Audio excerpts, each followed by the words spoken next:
The first to speak out was the Arizona sheriff running the very first news conference Saturday.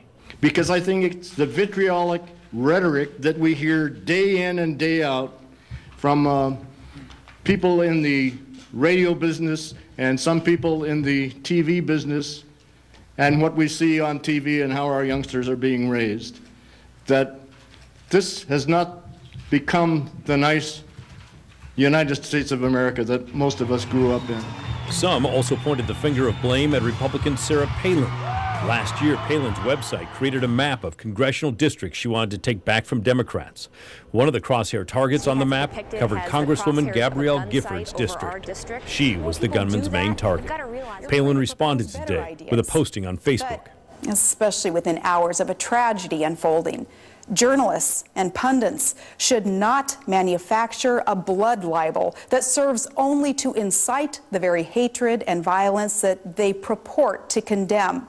The blood libel comment riled some in the Jewish community, since it's an ancient slur used against Jews. Here in Portland, radio executive Brian Jennings rejected any blame. It's insane to connect talk radio to what happened in Tucson. Several reasons why. Today, he had a friend in high school come out and say that the shooter was non-political, didn't watch any of the news programs, couldn't care less about politics. Jennings wrote a book about efforts to censor talk radio. He says opponents want to use the shooting for their own political purpose. This is a deranged nutcase shooter who had no political ties. And for all these people to come in and now say we must regulate talk radio because it's hate speech is just insane.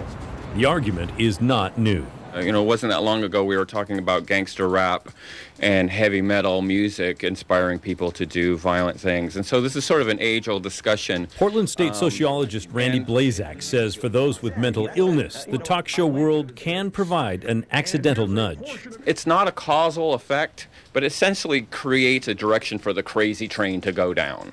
That you've got this sort of free-floating disassociation with the world, and there's all this chatter out there that says this is who's trying to take your sense of self away. This is who it is. This is who it is. So it gives a natural target. Welcome back to the program. 8 minutes before the hour. Conservative talk show host Lars Larson rejects any connection to shows like his, arguing he is continuing a tradition of political discussion that stretches back to the formation of America. The First Amendment was not written for poetry. It was written for coarse political speech, direct speech that really cut to the heart of issues. Now, I don't know how anybody can argue that speech that cuts to the heart of issues is somehow generating hate. The meth head goes straight back to the meth. By the way, most Americans do not believe heated political discussion played a role in this. A Gallup poll found 64% found it had no or very little impact in the shooting. Back to you. Pat, thank you very much.